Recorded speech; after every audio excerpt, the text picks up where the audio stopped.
US President Donald Trump has marked the final leg of his Middle East visit by inviting the United Arab Emirates President to the White House during a bilateral meeting. It was another day of lavish introductions and official welcomes as President Trump was received in Abu Dhabi. He promoted his relationship with President Sheikh Mohammed bin Zayed Al Nahyan after the UAE pledged more than $2 trillion worth of US investment over the next decade. Your relationship and mine can't get better, so I can't say it's going to get better because it's at the highest level it can be. But our countries will work together. We've become a very hot country. We were not such a hot country 6 months ago. And now I think we're the hottest country, if you want to know the truth. And I look forward to having you in the White House. We'll celebrate together.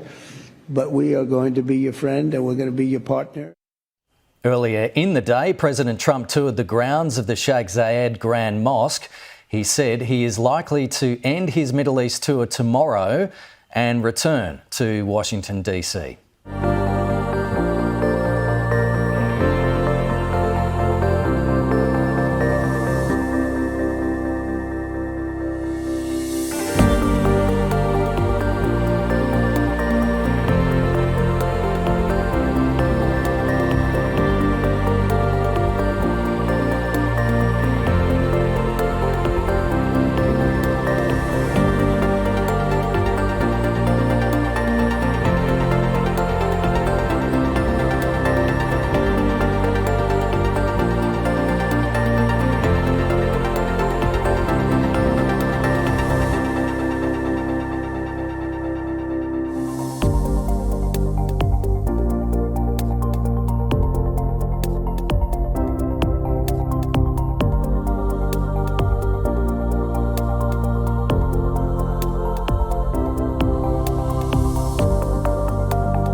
General Keane, pleasure to see you because we are talking about historic events. I'll be really interested in your analysis here.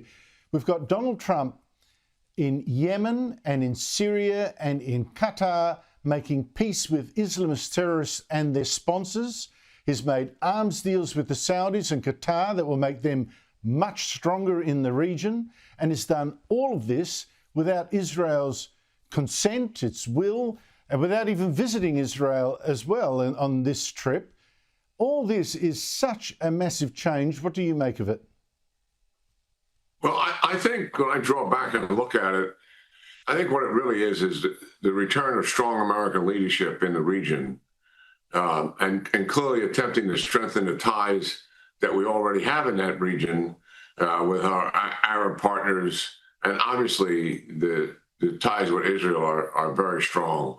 I think it actually also is done in such a demonstrative way to replace the failed Biden policies in the region for the last 4 years.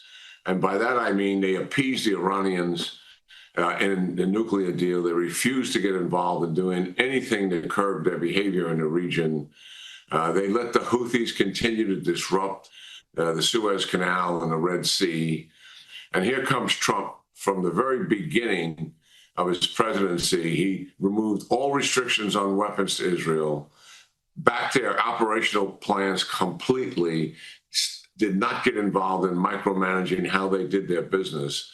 And right now, on the cusp of leaving the Middle East region, Israel has been holding back and conducting a very comprehensive ground campaign in Gaza to finish off Hamas once and for all, and the Trump administration is supporting that. I don't think it's that big a deal that Israel is not on the list of the 3 countries they're visiting, because the support for Israel is very strong. And what Trump has done here too, he's confronted Iran and he's flat told them, you're going to stop terrorism.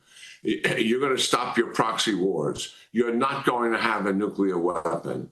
That is going to be dismantled. And virtually all of those leaders yesterday, when he laid that case out, were very much in support of that. And we already know that he shut the Houthis down. So I think the message is loud and clear. The purpose, as stated, is for economic and financial benefit to the United States, to get these countries to invest in America, somewhere in staggering sum between $3 and $5 trillion. That's the major purpose of it, but certainly the strategic purpose of it cannot be denied.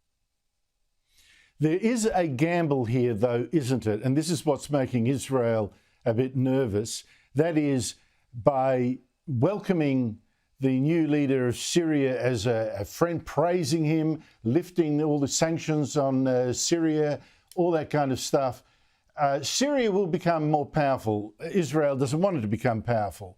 Qatar is a sponsor of Hamas. It's now tied in very closely with America. And Saudi Arabia is going to be the force in the Middle East, particularly with these weapons deals. That's not necessarily a big concern for Israel, but it will lose its primacy. I'm just wondering, what do you sense is the risk here? Is it an upside for peace, or is there still a danger this could go wrong? Yeah, I think there's some issues there. Certainly, you pointed out one dealing with Syria and al-Sharaa, who's the new president of Syria. He's a known terrorist in the past, al-Qaeda affiliated, ISIS affiliated. He claims to have changed his stripes. I do believe that the sanctions probably don't make a lot of sense because they were put on Syria when Assad's father was in the regime, and certainly when he carried on with his barbaric reign as well. And maybe a better way to have handled it was to wait until this president changes his behavior and you can actually have something to show for it that's tangible in terms of a moderate regime and not a radical regime. Israel has every right to have security concerns here. They're right on their border, and they certainly don't need another enemy to deal with. And that's why they've established a buffer zone between the Golan Heights and the regime itself. So we'll see what goes. But in terms of U.S. support for Israel, despite them not visiting them, I think it's very solid.